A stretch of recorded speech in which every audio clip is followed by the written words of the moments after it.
Ce sont des agents d'influence dans l'ombre des responsables politiques. Les anglo-saxons les appellent spin doctors. Est-ce que vous êtes un spin doctor? Je ne sais pas ce que ça veut dire. J'aime pas tellement cette expression. J'ai un problème avec le mot spin parce que le spin, c'est l'effet. Je réfute, oui, ce terme de spin doctor. Le mot to spin, ça veut dire transformer ou orienter. J'ai pas l'impression qu'on est là de façon éphémère pour donner des effets, c'est pas ça l'idée. Mon métier, c'est de donner à voir ce qu'il y a de bien, pas de mentir. C'est l'un des piliers du gouvernement. Jérôme Cahuzac doit faire face aux soupçons. En pleine tempête médiatique, ces stratèges sont mobilisés dans l'urgence. L'affaire Estrosi sur ses logements de fonction. Le Canard enchaîné a révélé ce matin. Tout d'un coup, une information apparaît. C'est comme vous voyez dans les fêtes foraines, ces jeux où avec un marteau, on doit taper sur la tête des vers de terre qui sortent, c'est pareil. Les uns reprochent à Nicolas Sarkozy d'affaiblir la fonction présidentielle. Donc il faut estimer de son danger et tout de suite allumer un contre-feu. Week-end bien difficile pour François Hollande, intervention télévisée critiquée de toutes parts. Ils nous vendent des présidents, des ministres et même des guerres. Pour protéger leurs clients, ils n'hésitent pas à faire pression sur les médias. Il y a des journalistes qui décident d'une posture de provocation. Parfois, on doit faire rempart face à la pression journalistique. On se transforme un peu en garde du corps. Donc, on s'engueule. Les plus influents stratèges, de droite comme de gauche, ont accepté de raconter leurs interventions restées secrètes.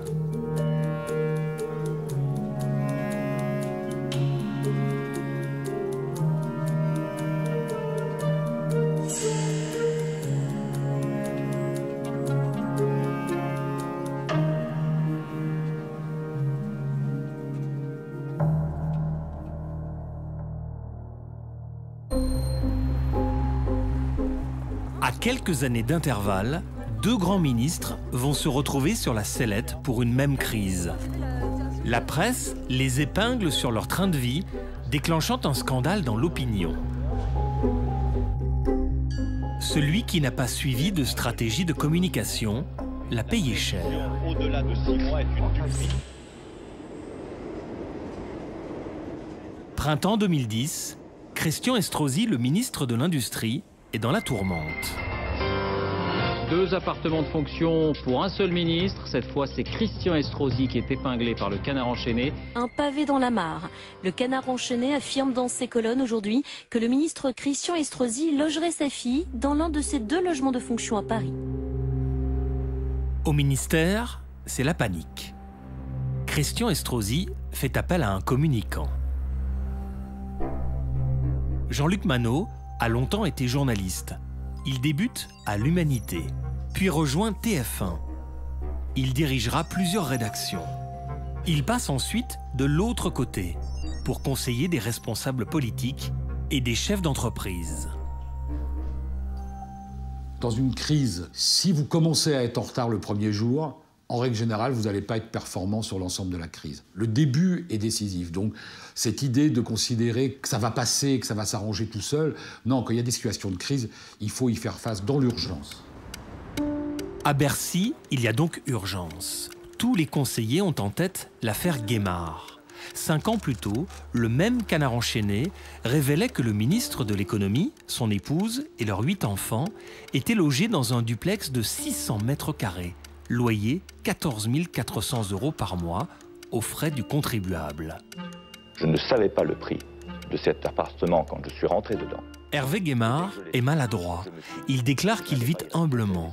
Mais les journalistes découvrent qu'il est propriétaire de 2 résidences secondaires et 3 appartements, dont un 200 mètres carrés à Paris, qu'il loue à des amis. C'est l'engrenage du mensonge. Plus le ministre cherche à se justifier, plus il s'enfonce. Au bout de 9 jours de crise, il est contraint de démissionner. C'est cet après-midi que le ministre de l'économie, Hervé Guémard, a rendu publique sa décision de démissionner après 9 jours. Il sera réélu député UMP, mais plus jamais ministre. À l'époque, Hervé Guémard avait refusé de s'entourer de stratèges de communication.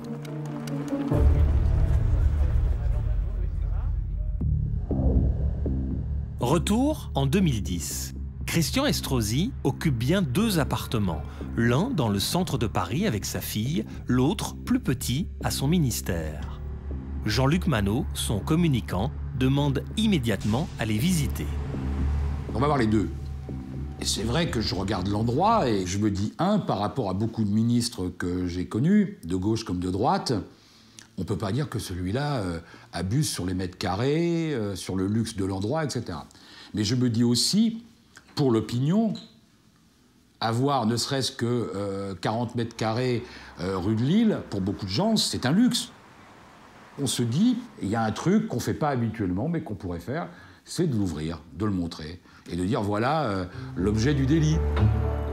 Le communicant propose de dévoiler l'intimité d'un ministre. Une stratégie risquée. Et Christian Estrosi décide extrêmement vite. Je crois qu'il vit ça naturellement comme une sorte de perquisition médiatique. Mais nous pensons que, justement, la perquisition médiatique va éviter la perquisition populaire. Suivez-moi, vous êtes le bienvenu. L'image n'est pas habituelle. Un ministre, agent immobilier d'un jour, faisant visiter ses appartements privés. J'attends que tout le monde rentre, je vais faire la visite. Hein? Comme dans une agence immobilière. Habilement, le communicant a invité toute la presse. La foule ne dérangeait pas. Ça montrait que c'était pas très grand. Quand vous mettez 20 personnes quelque part et qui se marchent dessus, vous n'êtes pas dans le palais de Bourguiba. Le ministre emmène ensuite les journalistes à Bercy, visiter son second appartement de fonction. Salon, chambre, salle de bain, 50 autres mètres carrés de fonction qui ne seraient qu'un pied-à-terre. Et l'affaire va s'achever assez vite, finalement, par un effort de transparence, d'explication et de démonstration. Vous avez le sentiment d'avoir sauvé le ministre? Non. Non, mais ça n'existe pas, ça. Mais on peut contribuer à aider.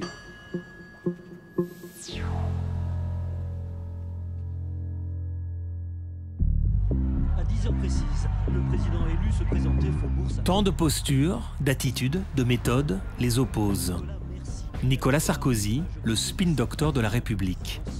Pour accéder au pouvoir, il s'est entouré d'une armée de communicants. François Hollande, le président normal. À cause des échecs des différents candidats socialistes à la présidentielle, depuis François Mitterrand, il a développé une aversion pour les stratèges de la communication.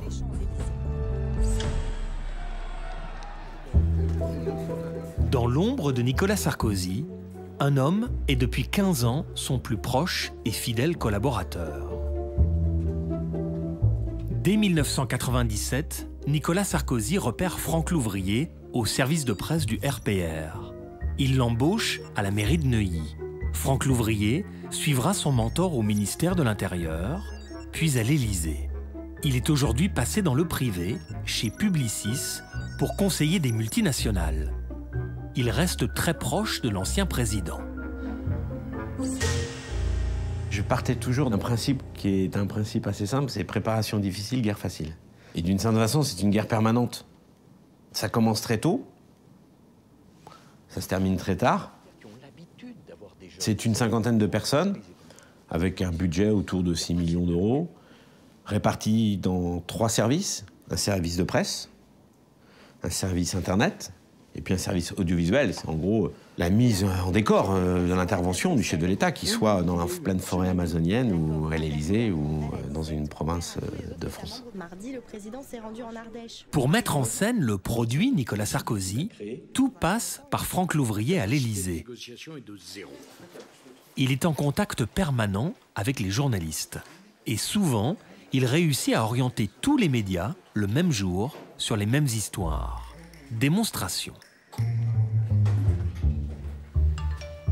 Ce 23 avril 2010, Franck Louvrier envoie un SMS à plusieurs journalistes pour les inciter à lire son blog. Il veut les alerter sur une info passée un peu inaperçue. Une jeune femme, vêtue d'un voile intégral, a été verbalisée à Nantes au volant de sa voiture. Il relance la polémique sur le niqab. Ça tombe bien, le président Sarkozy vient d'annoncer un nouveau projet de loi sur le voile intégral. Je trouvais que c'était un sujet qui était intéressant et qui pouvait être saisi par la presse nationale. Donc du même coup, c'était intéressant de pouvoir mettre un coup de stabilo sur cette information. Mais il faut comprendre le parcours des journalistes et leur travail quotidien pour savoir où est-ce qu'ils vont chercher l'information. Et donc le SMS permettait d'amener les journalistes sur un autre support qui était le blog. Franck Louvrier a réussi à monter l'information en épingle. En plein débat sur le voile intégral, c'est un PV qui va sûrement faire beaucoup de bruit. La contravention a été dressée à juste titre. C'est ce que vient de déclarer le ministre de l'Intérieur, Brice Hortefeux. Et ça a été efficace. Je pense que ça a été efficace, oui. C'est en tout cas le but recherché. Le communicant a pour mission de tout contrôler, avec des excès connus, d'autres moins. Comme cette rencontre entre Nicolas Sarkozy et des lecteurs du journal Le Parisien à l'Élysée en février 2008. 2 jours plus tôt, au Salon de l'Agriculture, Ah non, pourquoi pas? Tu me salis. Casse-toi alors. le président s'était accroché avec un homme qui refusait de lui serrer la main. Une insulte qui déclenche un beau petit scandale. Après la rencontre avec les lecteurs du Parisien, l'Élysée exige de relire l'interview avant publication, comme cela se pratique malheureusement assez souvent. Les communicants vont rajouter cette petite phrase. « Au salon, j'aurais mieux fait de ne pas lui répondre. » Seulement ces mots n'ont pas été prononcés par le président devant le panel de lecteurs. Il n'a pas regretté son emportement.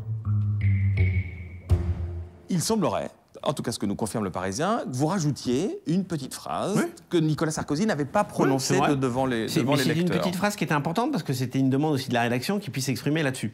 Donc à partir du moment où il le demandait, on l'a rajouté. Vous vous dites à l'Élysée, c'est un élément qui aurait pu être abordé avec les lecteurs. C'était un élément qui aurait pu être abordé, c'était un élément qui était demandé par les journalistes. Alors, comme c'était quelque chose d'important, ils avaient envie de le garder, mais comme ils ne l'avaient pas dit, ils se sont dit, qu'est-ce qu'on en fait? Donc voilà, bon, après, c'était un débat journalistique, mais nous, on n'avait pas à rentrer dans ce débat-là. La petite phrase est reprise dans tous les médias. L'objectif était de faire redescendre la pression sur le président, et ça marche. Au sein de la rédaction du Parisien, c'est la fronde. Dans le journal du lendemain, le directeur explique lui-même que c'est bien l'Élysée qui a rajouté la phrase. Franck Louvrier, lui, assume cette pratique de la relecture qui se poursuit d'ailleurs aujourd'hui dans les ministères. La méfiance de François Hollande envers les communicants date notamment de l'échec de la présidentielle de 2002. J'assume pleinement la responsabilité de cet échec. Hollande, alors premier secrétaire du PS, était un proche de Lionel Jospin qui ne sera pas au second tour.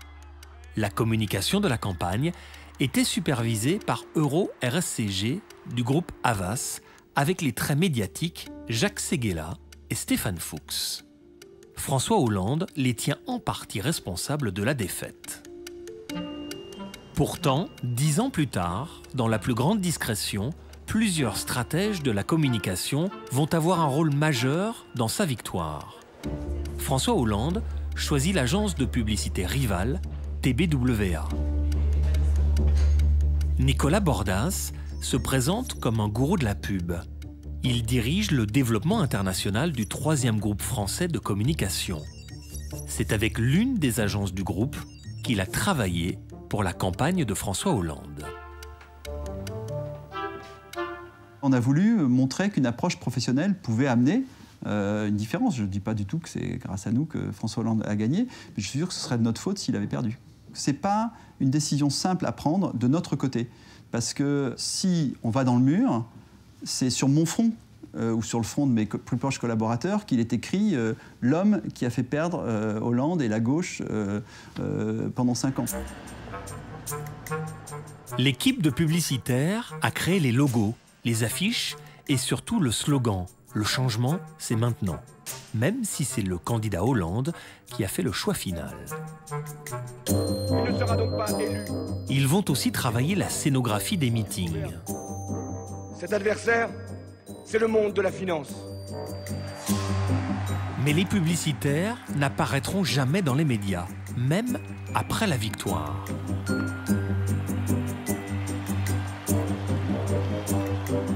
Le 6 mai 2012, François Hollande est élu président. Mais sitôt installé à l'Élysée, il n'appelle pas ses communicants de campagne. Je trouve regrettable que les politiques français ne comprennent l'intérêt de bien communiquer qu'en période électorale. Les politiques n'ont pas le choix, encore plus dans des logiques de mandat court, que d'être des communicants ou de croire à la communication ou de faire confiance à des experts en communication à leur côté qui permettent à leur message d'être mieux entendu. François Hollande va faire exactement le contraire de Nicolas Sarkozy. L'équipe de communication de 50 personnes est dissoute. À sa place, une cellule resserrée. Malgré plusieurs rencontres avec les communicants dans leur bureau feutré du palais de l'Élysée, aucun n'a obtenu l'autorisation du président de parler devant notre caméra. À leur tête, pendant 2 ans, Aquilino Morel, chargé de transmettre aux journalistes la parole du président. Soupçonné de conflit d'intérêts avant sa nomination, il démissionne en avril 2014. À ses côtés, Christian Gravel, qui accompagne le président dans tous ses déplacements, et l'ancien journaliste Claude Sérillon. Mais François Hollande les néglige ostensiblement. Le président n'hésite pas à parler directement aux journalistes. Hollande a l'air de gérer les choses assez en direct. Ça a un avantage pour lui, c'est qu'il est très vite au courant, qu'il n'y a personne dans son entourage qui parle en son nom. Ça a un inconvénient, c'est qu'il perd peut-être la distance ou le temps de la réflexion. À mon avis, à long terme, c'est une erreur. Depuis que François Hollande est président, vous l'avez eu au téléphone ?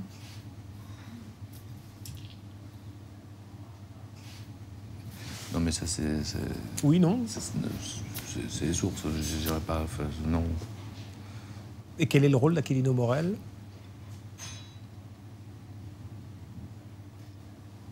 Pourquoi est-ce qu'on voit la cacophonie ?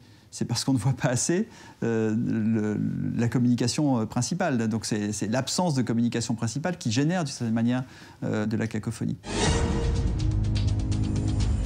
Une affaire que le président n'aurait jamais dû gérer en première ligne va considérablement abîmer son image. Dans lesquelles la jeune Leonarda a été expulsée il y a quelques jours de France. La police m'a pris de bus, m'a ramené au commissariat. Leonarda, une jeune Kosovare sans papier, est expulsée avec sa famille. La jeune fille a été interpellée par la police pendant une sortie scolaire. C'est ce qui va provoquer une vague d'indignation. On ramène tout le monde, on appelle tous les lycées à se mettre en grève. Des mouvements de lycéens dans plusieurs villes soutiennent la jeune fille.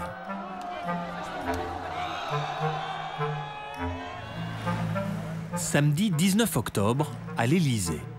Réunion de crise dans le bureau de François Hollande. Le président est troublé par la fronde de la jeunesse et de l'opinion de gauche. Pour calmer les lycéens, le Premier ministre Jean-Marc Ayrault souhaite faire un geste pour la jeune fille. Profond désaccord de Manuel Valls, le ministre de l'Intérieur, qui est lui sur une ligne de fermeté. D'abord, l'intervention du président de la République. François Hollande doit arbitrer une vive tension. Il décide de s'exprimer immédiatement depuis l'Élysée contre l'avis de tous ses conseillers. Leonarda, si elle en fait la demande compte tenu des circonstances et qu'elle veut poursuivre sa scolarité en France, un accueil lui sera réservé. Et à elle seule. Le président rajoute de la crise à la crise. Il n'imagine pas que Leonarda va lui répondre depuis le Kosovo sur les chaînes info françaises. Et tout, mais moi j'ai dit non, c'est mort, c'est mort. Je veux être avec ma famille, moi en bas. Leonarda, ce n'est pas une affaire qui doit être gérée par le président de la République, qui n'anticipe pas le fait qu'il va s'installer dans un dialogue avec une adolescente. Donc évidemment, c'est tout faux. Tout le gouvernement est fragilisé. Tout le gouvernement, pas tout à fait. faire respecter l'ordre républicain. C'est pour ça Un ministre va tirer son épingle du jeu, Manuel Valls. Il accepte la demande du journal du dimanche pour un entretien exclusif à paraître le lendemain. Harold Ozzi est le conseiller communication de Manuel Valls. Il a brièvement été journaliste avant d'être embauché par Manuel Valls, alors maire d'Évry. Il le suit pendant la campagne de François Hollande, puis au ministère de l'Intérieur. L'affaire Leonarda, on est là au comble de ce qu'est, dans nos sociétés modernes, un phénomène d'hystérisation collective. La volonté qui était la nôtre, c'était de dire, voilà, il faut faire la pédagogie de cette décision. Et donc, le ministre de l'Intérieur explique que le choix du président est un choix courageux. Il rappelle la force de la loi. Il fait cette proposition à la jeune fille dans un geste républicain. Et voilà, fermer le banc, on passe à autre chose. Mais il faut expliquer aux Français. Laurent Valdiguier va mener l'interview avec son confrère Bruno Jeudi. Manuel Valls est tendu. Valls, à ce jour-là, a pris l'initiative de donner son point de vue. Il était excédé que la mayonnaise prenne avec les étudiants et qu'il y ait des attaques sur le comportement des flics. Le ministre de l'Intérieur apparaît plus fort que le président. Il martèle son message, la reconduite de la famille était justifiée. C'est la police de la République. Vous avez demandé à relire l'interview de Manuel Valls? Non, ce qui se passe, c'est que selon la pratique journalistique, ce qui est assez rare, parfois, les journalistes proposent sur certaines citations qu'on puisse les soumettre à la validation du politique. Ça se fait très peu, mais voilà, le but, en respectant totalement l'indépendance du journaliste, c'est lui, de sa propre initiative, qui, s'il le souhaite, soumet ce qui finalement est la parole du politique pour vérifier qu'il n'y a pas de désaccord sur le fond. L'équipe de Valls nous dit c'est à la demande des journalistes du journal du dimanche. De quoi? La relecture. Ah bon? Ce jour-là, les journalistes affirment que le ministère n'a pas rajouté de petites phrases. Contrairement au président, Manuel Valls ne rejette pas la communication. Il a été spin doctor lui-même, chargé de la communication et de la presse au cabinet de Lionel Jospin lorsqu'il était Premier ministre de 1997 à 2002. Manuel Valls est un sans faute. Zéro faute. Zéro faute parce qu'il a tiré de la méthode Sarkozy l'idée de la saturation médiatique, mais séquencée. Démonstration pour la première semaine de février 2014. Cela démarre un dimanche. Manuel Valls donne une longue interview au JDD. Il est l'invité pendant 1 heure du magazine Le Supplément sur Canal+. Le lendemain, il est en direct sur RTL. Le jeudi soir, prime time sur France 2. Il est l'invité principal de l'émission Des paroles et des actes. Il sature pendant 5-6 jours où il est très très présent sur une thématique, mais c'est pas tout le temps. Voilà, c'est-à-dire que communiquer, c'est émettre un son audible dans le brouhaha, à la stricte condition de ne pas créer soi-même le brouhaha. Allez, un peu plus de chance, s'il vous plaît. On a de la marge. Et comme Nicolas Sarkozy, Manuel Valls garde à ses côtés son fidèle communicant. Est-ce que vous assumez cette comparaison avec la communication de Nicolas Sarkozy? Oui, en fait, Nicolas Sarkozy a eu cette intuition ou ce sens de la communication ou de la pédagogie consistant à dire, voilà, il faut que j'occupe l'espace médiatique de manière poussée. Et donc nous, enfin en tout cas Manuel Valls, s'inscrit dans cette modernité-là. Et ça permet de construire aussi une posture de président, de candidat possible de Manuel Valls à la présidence de la République.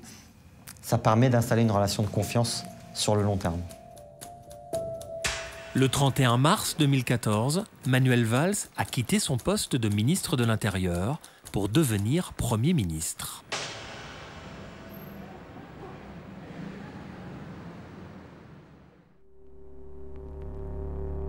L'ennemi Pris en tenaille, résiste et impose. Des stratèges de la communication sont aussi mobilisés pour nous vendre des guerres. Car il est impossible de gagner un conflit armé sans le soutien de l'opinion publique.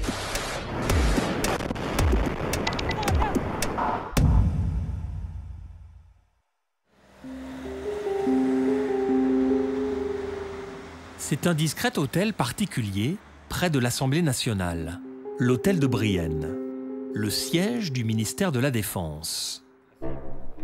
Le ministre, Jean-Yves Le Drian, est l'un des plus proches parmi les proches du président Hollande. À ses côtés, un jeune communicant, Sacha Mandel. Publicitaire de formation, il a fait toutes ses armes chez Havas pendant 8 ans, au pôle influence, pour défendre de grands groupes. À 31 ans, il devient le conseiller en communication d'un ministère ultra sensible, alors qu'il n'est pas du tout spécialiste des questions de défense.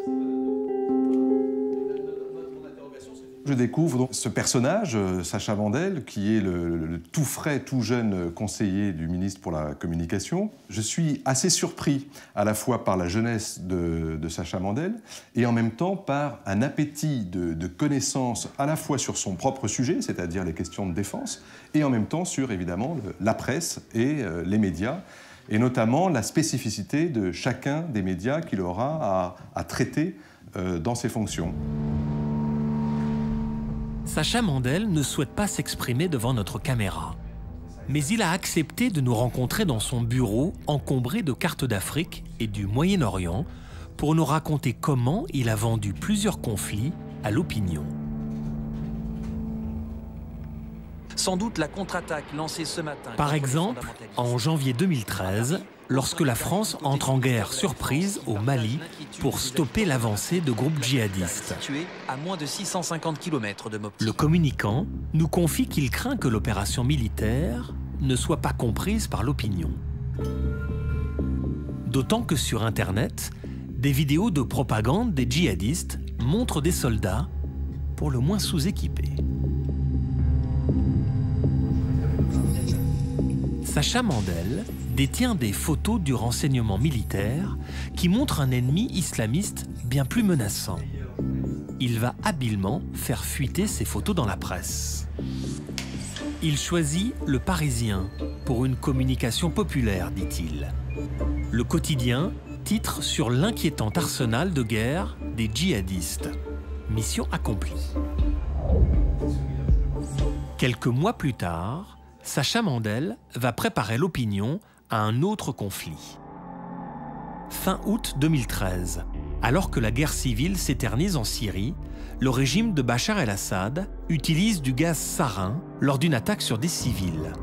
Les images sont terribles. La France est prête à intervenir immédiatement avec des bombardements ciblés. Mais le communicant du ministère de la Défense doit affronter un double problème. D'abord, les sondages montrent que le conflit syrien n'intéresse pas l'opinion, malgré les souffrances de la population. Ensuite, il faut apporter la preuve auprès de l'opinion de l'utilisation d'armes chimiques. Nous sommes le samedi 31 août. Sacha Mandel va choisir un autre journal. Sacha Mandel me dit « Viens à l'hôtel de Brienne ». Les militaires français, les avions étaient prêts pour pouvoir frapper dès cette nuit-là. Avec le conseiller spécial du ministre de la Défense, Sacha Mandel confirme aux journalistes que la France s'apprête à entrer en guerre. Ils vont lui remettre un document. L'idée était d'être le journal qui ferait comprendre la logique de cette intervention militaire. Il me dit, voilà, nous allons demain diffuser pour le grand public une synthèse d'une note du renseignement français, c'est-à-dire de plusieurs sources du renseignement français, qui dit clairement en quoi l'arsenal chimique syrien constitue une menace pour la paix. Pour avoir plus d'impact, le communicant donne au journal du dimanche un accès en avant-première à des preuves sur les stocks massifs d'armes chimiques du régime syrien. Lorsque je sors de l'hôtel de Brienne, je sais ce que j'ai entre les mains. Je l'ai reparcouru brièvement, et donc je sais qu'effectivement ça mérite l'ouverture, la une, l'événement. Mais pour faire la une, le journaliste manque d'illustrations. Il insiste alors auprès du ministère pour avoir une image. Dans les heures qui ont suivi, et bien avant le bouclage, un gendarme est arrivé au pied de l'immeuble du JDD avec une enveloppe, et dans cette enveloppe, il y avait une photo satellite qui montrait exactement le laboratoire central de conception des armes chimiques syriennes. Mais tout ne va pas se passer comme prévu. That's why I asked members of Congress to debate this issue and vote on authorizing the use of force. Le président américain Barack Obama décide de faire marche arrière. Les frappes n'auront pas lieu. L'opération française de la nuit est annulée.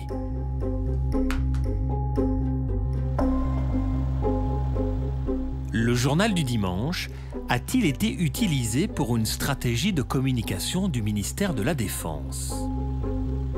Si on fait ce travail sérieusement, on ne peut pas ne pas se poser la question du risque de manipulation. La question est de savoir si est-ce que tout ce qu'on me dit est vrai.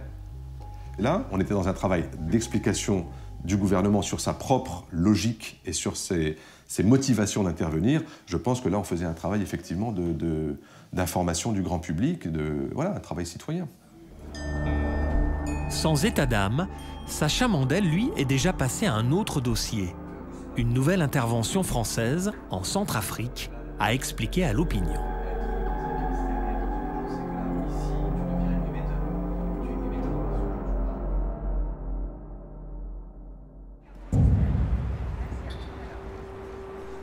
C'est l'un des plus grands scandales politico-financiers de ces dernières décennies. Je n'ai jamais eu de compte en suite Jean-Jacques Bourdin. Pendant 4 mois, un ministre a menti au président de la République, aux députés, à de nombreux journalistes et à l'opinion. L'affaire est d'une telle gravité qu'une commission d'enquête parlementaire est mise en place en urgence pour comprendre comment Jérôme Cahuzac, l'ancien ministre du Budget, a pu cacher si longtemps ses comptes à l'étranger. Contrairement à ce qui est écrit, je n'ai jamais juré ne pas détenir de compte sur la tête de mes enfants, jamais. Aviez-vous, oui ou non, un compte à la compagnie financière Rail entre 2006 et 2012? Je ne peux pas répondre à votre question. À quelle date vous l'avez transféré à Singapour? Je suis contraint de vous faire la même réponse, Monsieur le Président. Je ne peux pas vous répondre. Jérôme Cahuzac est mis en examen pour blanchiment de fraude fiscale. Les députés vont interroger les protagonistes de cette affaire. Parmi eux, pour la première fois, 2 communicants, 2 influents stratèges. Marion Boujard, conseillère pour la communication de Jérôme Cahuzac, a longtemps travaillé chez Havas. Madame, vous avez la parole. Vous imaginez à la fois l'émotion d'avoir cru connaître cet homme, de l'avoir cru tout court, l'admiration incroyable que nous avions pour lui et la déception immense, intense, la souffrance et la trahison que ça a pu être. Malgré une longue rencontre sans caméra, elle n'a pas souhaité apparaître dans ce documentaire. Auditionné également, Stéphane Fuchs, le patron de l'agence Havas France, ami proche de Jérôme Cahuzac. On ne s'est parlé que 3 ou 4 fois au total pendant cette période sur ce sujet. Et c'est vrai que ça a été ensuite douloureux pour moi de découvrir qu'un ami m'avait menti. Quand, au fond, quelqu'un vous a fait mentir, même si j'ai menti de bonne foi, je me suis trompé de bonne foi. Et c'est forcément très désagréable. Ce qui fait d'ailleurs que ma réaction... Comment les communicants ont-ils tenté de défendre Jérôme Cahuzac pendant toute la crise ?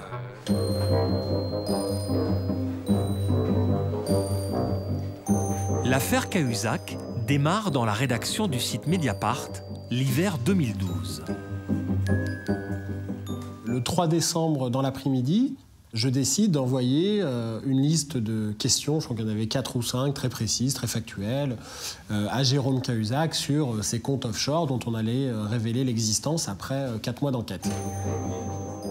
Une minutieuse investigation sur des comptes non déclarés en Suisse et à Singapour du ministre en charge de la lutte contre la fraude fiscale.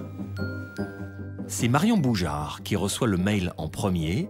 Ce jour-là, elle est avec Jérôme Cahuzac à l'Assemblée nationale. Je suis la porteuse de cette enveloppe contenant cet email avec des questions imprimées, dont évidemment j'ai pris connaissance. J'écris à la main « Quelles sont tes instructions ?» La réponse est immédiate, peut-être certains en ont été témoins. Il a déchiré l'email en 1000 morceaux, me les a jetés à la figure. L'affaire est grave. Stéphane Fuchs est l'un des plus influents communicants. Il ne travaille pas officiellement pour le ministre, mais au nom de leur amitié, il va appeler Fabrice Arfi. Le premier élément de Stéphane Fuchs, c'est d'abord de dire bien sûr tout cela est faux. Je sais que c'est faux parce que j'en ai déjà entendu parler dans des dîners en ville. Il disait, dans des dîners en ville il y a 6 mois. Tout ça, c'est lié au divorce avec sa femme, etc. Fabrice, vous avez très bonne réputation sur la place de Paris. Vous savez, Fabrice, il ne faudrait pas que votre carrière en pâtisse. On a déjà vu des grands journalistes se tromper. Il ne faudrait pas que ça vous arrive, Fabrice. En fait, dans cette conversation, on se rend compte qu'il y a déjà les premiers ingrédients de ce qui deviendra plus tard la riposte médiatique de Jérôme Cahuzac. J'ai essayé de comprendre avec Fabrice Arfi quel était le degré de ce qu'il prétendait avoir comme preuve. Je n'étais pas convaincu par les éléments qui étaient apportés par Mediapart parce qu'il y avait des éléments qui posaient les questions, mais aucun qui apportait une preuve. Malgré cette pression feutrée de Stéphane Fuchs, Mediapart publie son enquête. Le scandale ébranle le gouvernement. Jérôme Cahuzac clame son innocence. Je dément catégoriquement les allégations contenues sur le site Mediapart. Je n'ai pas, monsieur le député, je n'ai jamais eu de compte à l'étranger, ni maintenant, ni avant. Dans l'ombre, les communicants vont mettre en place une campagne de déstabilisation massive contre Mediapart. Tout d'abord, Marion Boujard fait appel à un ami. Laurent Obadia est un ancien champion de tennis de table. Puis il a lui aussi travaillé chez Havas. Il a ensuite défendu, avec Marion Boujard, les intérêts de la milliardaire Liliane Bettencourt. Il est aujourd'hui directeur de la communication de Veolia Environnement.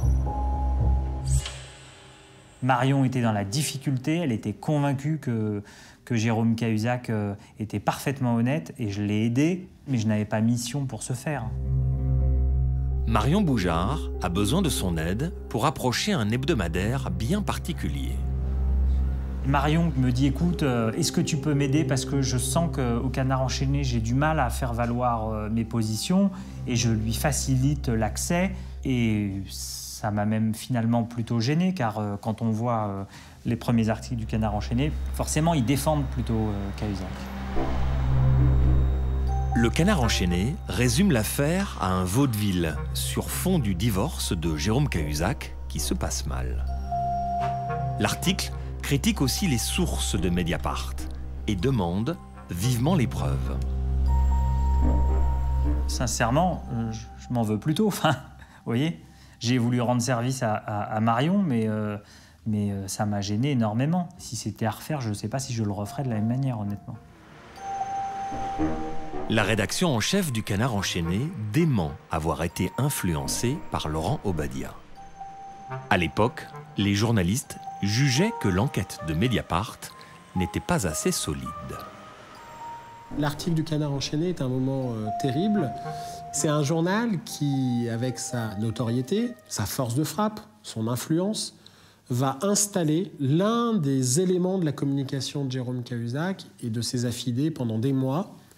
Il figure dans le chapeau, le sous-titre de l'article, « Vivement les preuves ». Et là, c'est une autre histoire qui va durer quasiment 4 mois, où Mediapart sera le pire du journalisme, où l'accusé numéro 1 de mon enquête, c'est nous Mediapart. De nombreux journalistes vont effectivement violemment attaquer Mediapart. On nous dit que le ministre du Budget en France aurait eu un compte non déclaré en Suisse. Qui l'accuse? Mediapart. Le site d'information dit nous avons beaucoup de documents, nous avons des preuves, nous avons des témoignages, mais il ne les montre pas. Ce sont les règles du métier. Encore une fois, les preuves sont sous vos yeux depuis 10 jours. Mais sur Mediapart, où sont les preuves? Je l'ai expliqué. Où sont les preuves? Mais je vous le répète, je vous ai déjà Si nous ne les voyons pas, où sont-elles? Mais peut-être parce que vous ne savez pas voir.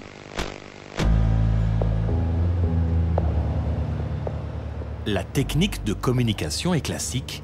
Il faut décrédibiliser le messager. Jérôme Cahuzac veut convaincre les journalistes de sa bonne foi, les yeux dans les yeux. Marion Boujard va organiser des rencontres sans caméra. Ainsi, plusieurs journalistes de la rédaction de France Inter sont invités à déjeuner au ministère du Budget. Ce déjeuner n'était pas prévu de longue date. C'est vraiment un déjeuner qui a été organisé dans l'urgence. On était en plein dans le maelstrom de l'affaire Cahuzac. Et on se retrouve dans cette configuration quand même assez étonnante parce qu'il est assez rare qu'une bonne partie d'une rédaction comme ça se retrouve face à un ministre mis en cause. On arrive à Bercy pour déjeuner. Alors, le ministre tout-puissant, ministre du Budget, est là, un peu comme Jésus avec ses apôtres. Tous ses conseillers sont autour de lui. Sa conseillère en communication, Marion Boujard, est là. Et là, l'idée, c'est de dire « je n'ai rien à voir avec cette affaire, c'est une cabale montée contre moi par Mediapart ». Jérôme Cahuzac et sa communicante vont taper fort sur Mediapart. À chacune des questions précises, il élude. Venant de ses communicants, notamment de Marion Boujard, les éléments de langage qui étaient choisis, c'était de dire ceux qui accordent du crédit aux informations de Mediapart sont des complotistes. C'est le terme qui a été employé. Nous avons affaire à des complotistes. Devant les parlementaires, Marion Boujard se défend d'avoir tenté d'influencer les journalistes. Saisir la banque. Je n'ai jamais eu à écrire une note ou une phrase ou ce qu'on appelait auparavant un élément de langage et que j'ai toujours appelé un message clé. Je n'ai jamais eu à écrire quoi que ce soit sur cette affaire, puisque l'essentiel des interventions médiatiques du ministre pour lequel je travaillais portait sur les questions budgétaires et financières de la France. Marion Boujard est très offensive, elle relance continuellement, elle appuie certains propos du ministre, elle relance, le ministre plante un clou, elle redonne un coup, elle en remet une couche à chaque fois pour appuyer les propos du ministre. L'objectif est de détourner tous les médias des révélations de Mediapart. Simultanément, l'équipe de communication de Jérôme Cahuzac tente de freiner les journalistes d'investigation. Mathieu Pelloli est reporter au service enquête du Parisien. Alors qu'il part à Villeneuve-sur-Lot, le fief de Jérôme Cahuzac, il prend contact avec l'entourage du ministre. Puisque j'avais un rendez-vous avec un des communicants quelques jours avant mon départ, je lui demande si sur place il y a des gens qui souhaitent m'indiquer. Et évidemment il y en a. Et évidemment je les rencontre. Rétrospectivement, quand je regarde comment ça s'est passé, je les range sans hésiter dans la catégorie des gens qui m'ont fait perdre du temps, au détriment d'autres qui étaient sans doute à ce moment-là des protagonistes clés. Ils ont instillé du doute? Ils ont instillé du doute, oui.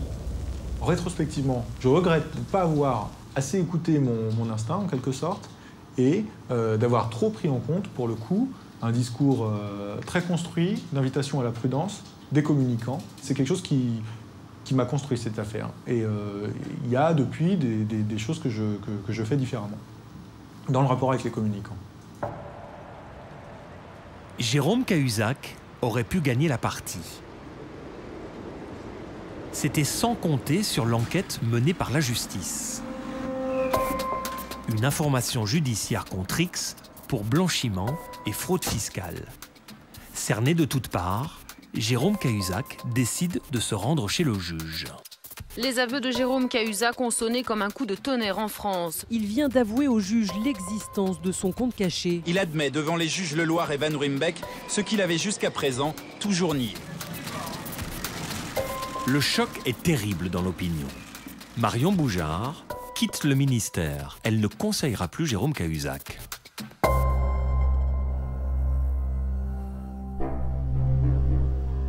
C'est Anne Haumel qui la remplace, appelée par le nouvel avocat de Cahuzac. Elle a démarré au Parti socialiste, puis elle rejoint l'agence Havas. Elle a longtemps travaillé pour défendre l'image de Dominique Strauss-Kahn au FMI, puis à New York, pendant l'affaire du Sofitel. Jérôme Cahuzac est à l'époque quasi fugitif, il ne peut pas rentrer chez lui. Le seul moyen de faire en sorte que la vie reprenne son cours et qu'ensuite il passe à une vie de reconstruction personnelle, c'est de passer ce sas, qui est le même sas que pour Dominique Strauss-Kahn, c'est-à-dire une expression qui fasse en sorte que la pression redescende. La communicante conseille à Jérôme Cahuzac de s'exprimer sur son blog. Un texte qu'elle va soigneusement superviser.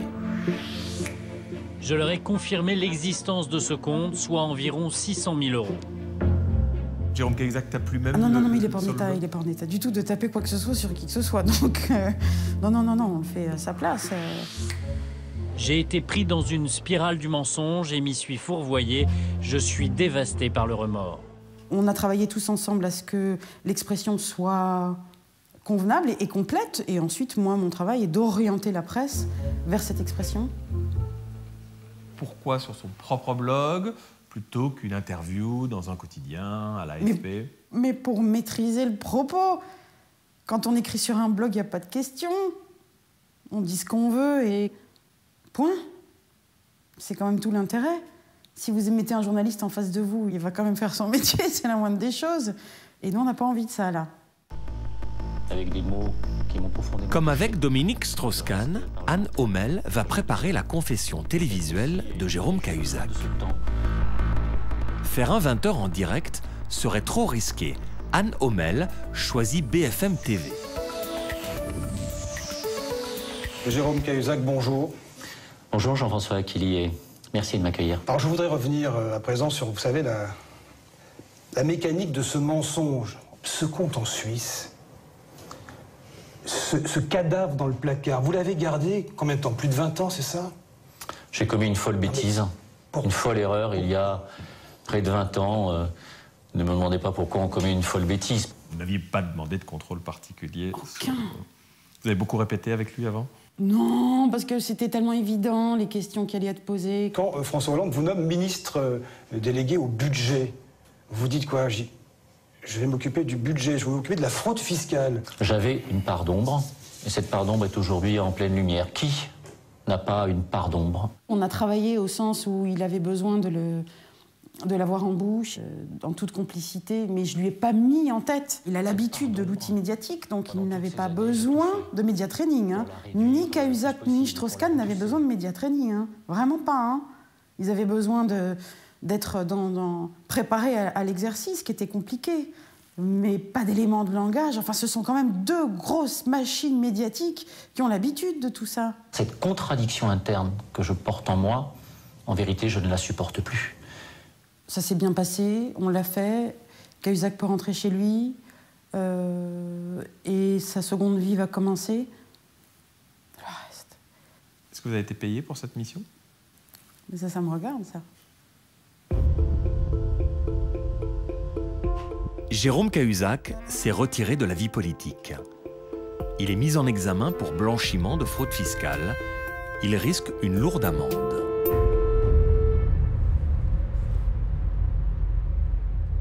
Ma fonction, on va dire, dans cette affaire a été... Reste un protagoniste, un communicant, Stéphane Fuchs. Si tu es innocent, défends-toi. Et donc va sur les plateformes... L'ami de Jérôme Cahuzac est aussi à la tête de la plus grande agence d'influence en France, Havas. Pour nous accorder cet entretien, vous nous avez demandé de ne pas parler de l'affaire Cahuzac. Pourquoi? Parce que ça me fait chier. Ça, c'est clair, non? Nous, on assume tout ce qu'on fait. En plus, on n'a rien fait de mal, donc il n'y a pas de sujet. Mais quand ça me fait chier, ça me fait chier. Stéphane Fuchs a démarré dans la politique, au Parti socialiste, auprès de Michel Rocard. Il rejoint le groupe de publicité Havas et devient le bras droit de Jacques Séguéla.